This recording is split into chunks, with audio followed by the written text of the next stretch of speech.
Good morning, Judge Mansfield. Good morning. We appreciate you coming here before us this morning and are ready for your opening statement. Thank you. As most of you know, I'm an Iowan by choice.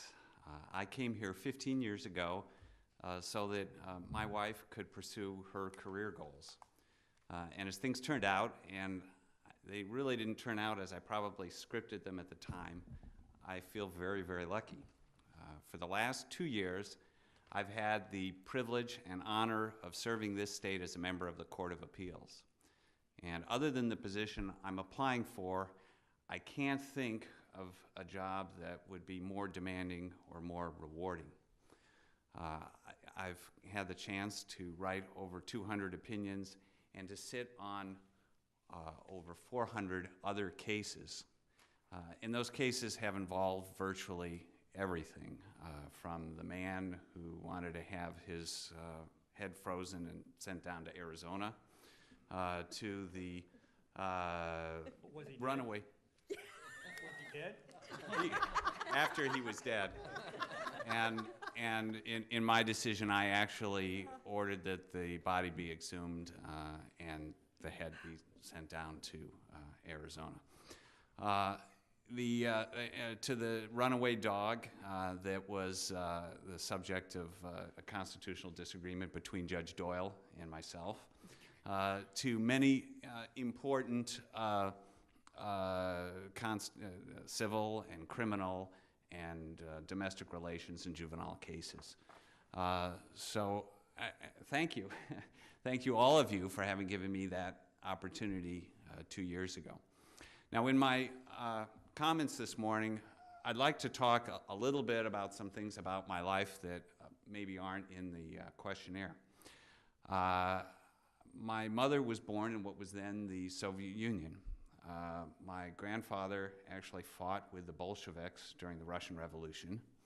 I grew up in Massachusetts. I attended public school there, went to Harvard, then went to law school at Yale, did a judicial clerkship, and then joined a law firm in Arizona. The firm in Arizona, Lewis & Rocha, based in Phoenix, it's a southwestern firm, known as kind of being a Quiche law firm, Q-U-I-C-H-Y, that's their reputation. They handled Miranda against Arizona all the way to the Supreme Court. I had a great time in Arizona. I hiked to the bottom of the Grand Canyon and back in a single day. I eventually became the hiring partner at that law firm. While I was in Phoenix, I met my first wife. She was a legal aid attorney, represented indigent Native Americans. When she had an interesting case, she would lateral it to me, and I'd handle it on a pro bono basis. In 1996, we moved to Iowa so that she could pursue her aspiration to be a full-time, tenure-track faculty member at a law school. I knocked on a number of doors, and I ended up at the Bellin Law Firm. Kind of a different personality from the firm I had been with in Arizona. I would say more roast beef than quiche. But I think I fit in well there. I served a term as the president of that law firm. When I came to Iowa, I brought with me a few clients. I also brought with me a substantial plaintiff's antitrust case pending before United States District Judge John Rohl. And unfortunately, I think a lot of you now have had the chance to learn what I already knew, which was what a great man and a great judge he was. That case occupied a lot of my first year at the firm, and it turned out well. Then, over time, I built up my Iowa practice. I had a substantial ag-related practice, including representation of farmers, grain co-ops, veterinarians, the Stein Seed Company, the National Pork Producers Council. A lot of variety to the practice, though, as well. I handled employment litigation, real estate litigation, criminal appeals, some criminal trial work, representation of the nation's Federation of Independent Blood Centers, just a tremendous amount of variety. I also got involved with the Goodwill here in central Iowa. I've long had an interest in legal issues of persons with disabilities.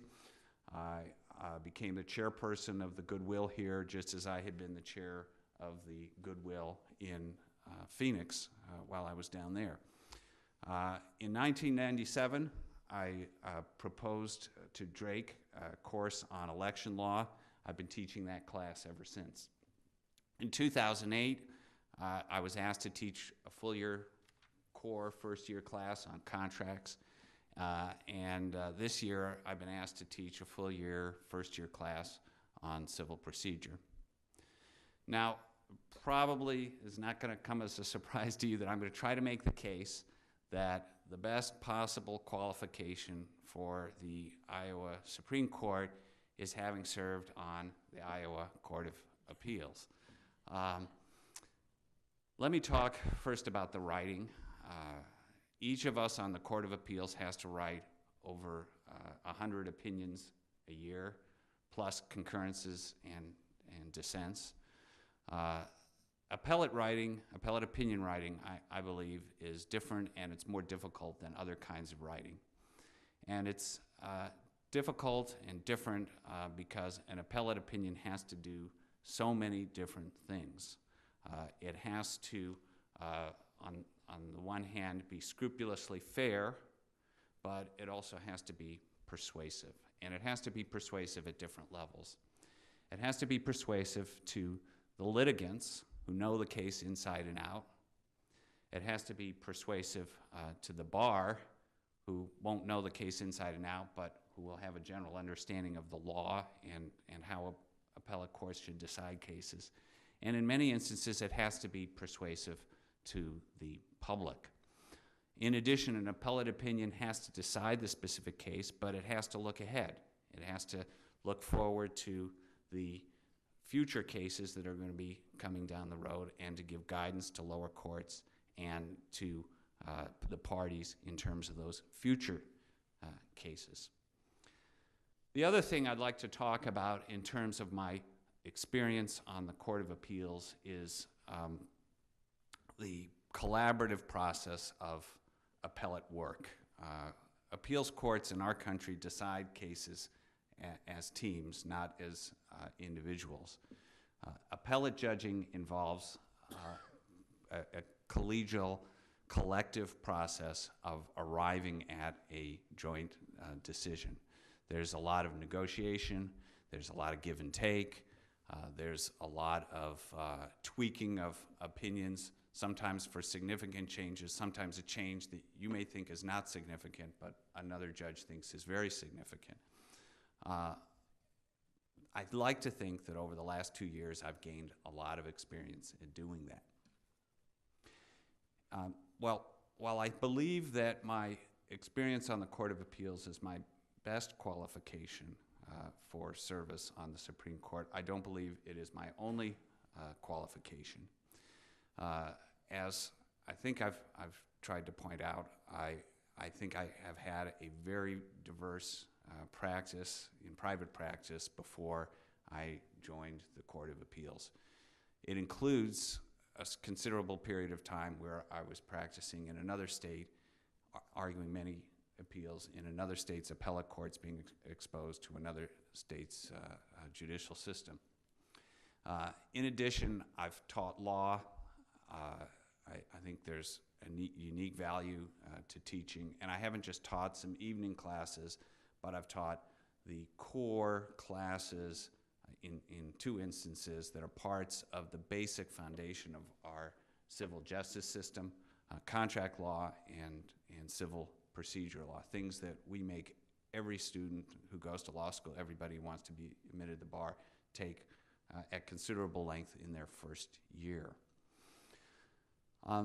The last thing I'd like to talk to you about is your mandate to consider geographic diversity. Obviously, like a number of the applicants here, I'm from the Des Moines metropolitan area. I live in Des Moines. That's where we moved when we came to Iowa. I love it here. My kids attend the Des Moines public schools, and firmly believe it's an absolute wonderful education. I think that it's a wonderful education enriched by the considerable ethnic and economic diversity that they see every day in their classrooms. I can't say, of course, that I've grew up on a farm. All I could say is that I'm trying to make up for lost time. I think that through my work in private practice, a lot of cases in rural areas, a lot of cases involving rural issues. Through my work on the Court of Appeals, certainly a tremendous amount of our caseload comes from counties outside the major metropolitan counties. I've tried to show that I have a good grasp on those issues, that I understand how grain contracts work, that I understand the potential impact of a dissolution of marriage on a farm family, that I understand what a probate proceeding is like in one of the less populous counties. I also think, and this is equally important, that I'm sensitive to the needs of lawyers who practice outside the major metropolitan areas in our state. Although I come from a big law firm, at the Bellin firm, it's a big law firm that has a small law firm's economic model, otherwise known in the vernacular as eat what you kill. And that means that I have considerable experience with taking on the individual matter with a modest retainer, knowing that's all you're going to have to handle the case from start to finish, and you need to finish it within that modest amount of money.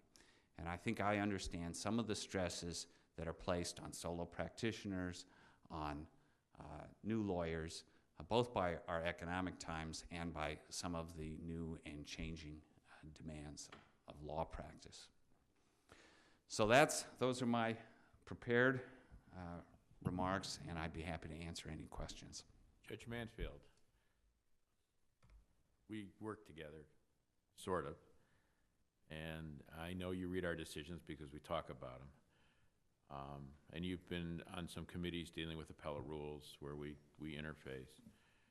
And I understand your pitch that the Court of Appeals makes you the most prepared, but what do you see the difference between what you do in the Court of Appeals and what you would be required to do in the Supreme Court, both from an adjudicative and administrative standpoint? From an adjudicative standpoint, the cases are fewer.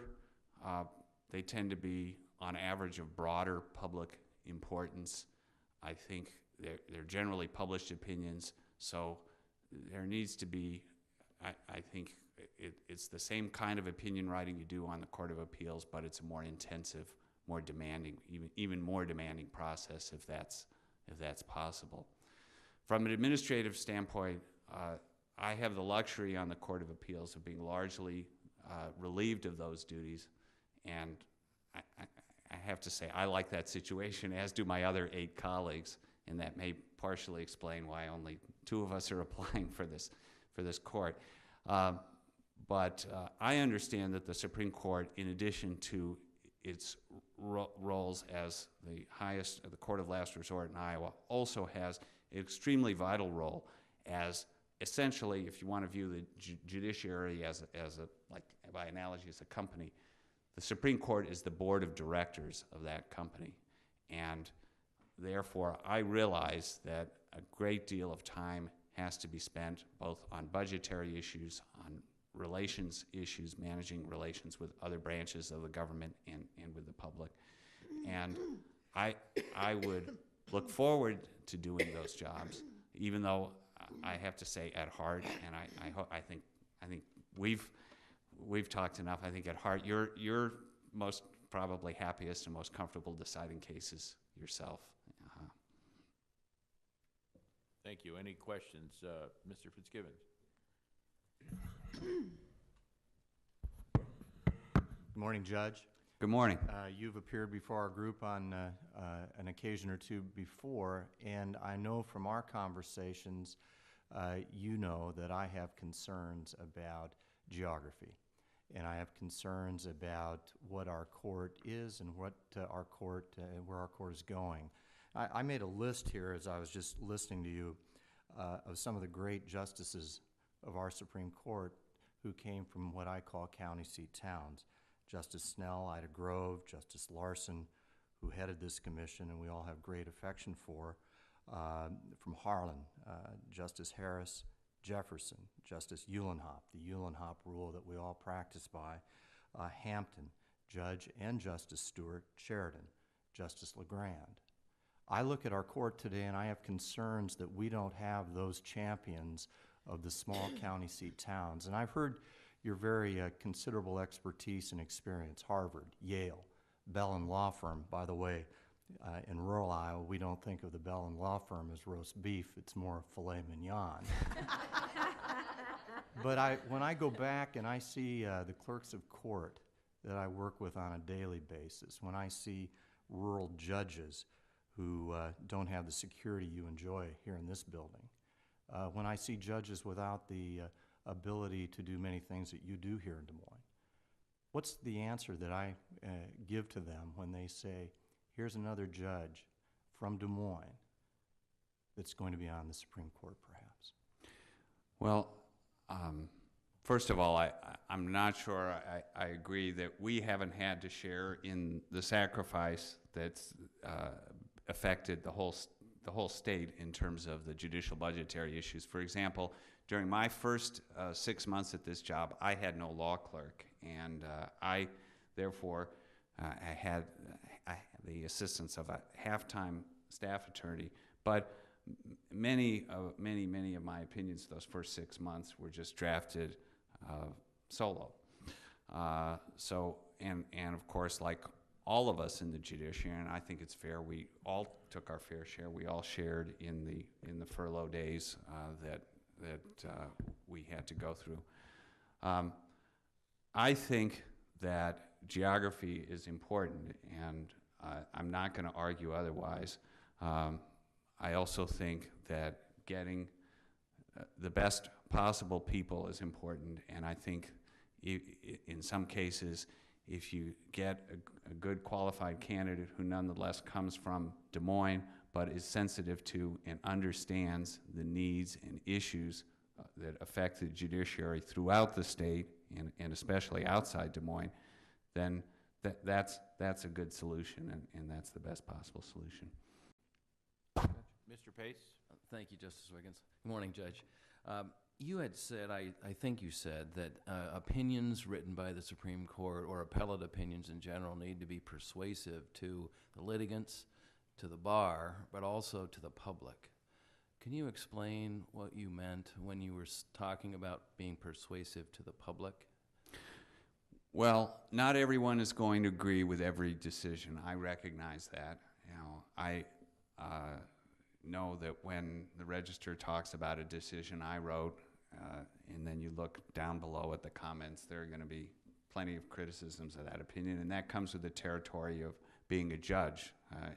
If you don't like that, don't be a judge.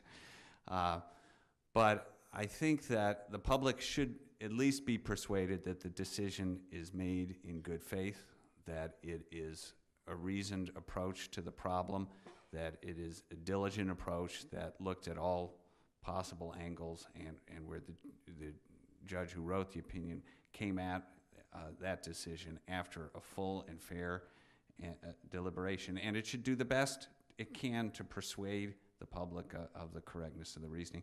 That's what I try and do in my opinions. Thank you. Professor Cochran. Morning, Judge. As Joe said, we've had a chance to talk with you before on this commission, although this is the first time your ties to Bolshevism has come up, if I recall. Aside from that, however, one of the things we did have a chance to talk about... I'll go ahead. I'm sorry. I would mention that, like most of the people who originally aligned with the Bolsheviks, my grandfather was later purged and had to flee the Soviet Union and eventually came to this country. Thank goodness. And the sins of the grandfather never transfer down to the grandson. One of the things we did have a chance to talk about was the challenges of a practicing attorney moving to the appellate bench. And we're talking about that with a lot of the candidates in this round. What was the thing that surprised you the most, or the biggest adjustment you had moving from being an attorney to being an appellate judge? I think two things. One was how much I loved the job. I thought there would be moments where maybe you would get bored because you'd see the same kind of a case for the 15th time. That's never happened yet. I don't think that will happen. The other is the sheer volume of work. I think people who have not done appellate opinion writing and decision-making before don't realize how time-consuming it is. We have time for a few questions. Ms. Gogerson. Judge Mansfield, this is a very serious question. Okay, not really. You mentioned your first wife in your intro, and I think you better give a little props to your current wife. Thank you.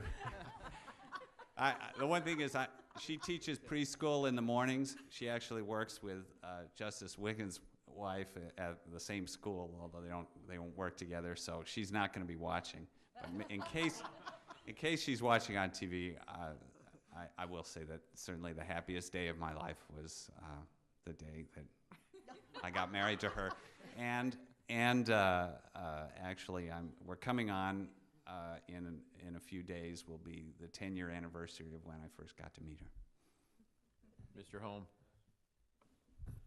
Good morning, Judge Mansfield. I wonder if you'd comment for us about the distribution of opinion writing responsibility between the Court of Appeals and the Supreme Court, and whether you think that division is about right or if there are changes you think should be made. We'd like to send more to him, by the way. He can certainly answer that way. I think that I think we've got enough cases at the Court of Appeals, thank you. But I do think that one could make the argument that the Supreme Court, you folks are very busy. You've got a tremendous amount on your plates. I think one could make the case that in the future it might make sense to look more closely and perhaps not grant as many further reviews. That I think there are some cases that in the past maybe have been taken on further review, not so much because the case is of broad public importance, but because our court made a mistake and got it wrong. In a layered judicial system where you have an intermediate court, I think that's just going to necessarily happen sometimes where the Supreme Court disagrees with our court, and they have the ability to tell us not to publish the case. I recognize that even unpublished opinions get read. But nonetheless, I think that perhaps cutting back somewhat on the further reviews might be an appropriate step in the future. If I could be so presumptuous as to tell the Supreme Court how to do their job. We're trying. Anyway, I think our time is up, and I really appreciate you coming here today, Judge Mansfield, and I wish you the best of luck. Thank you, Justice Wiggins. Thank you, members.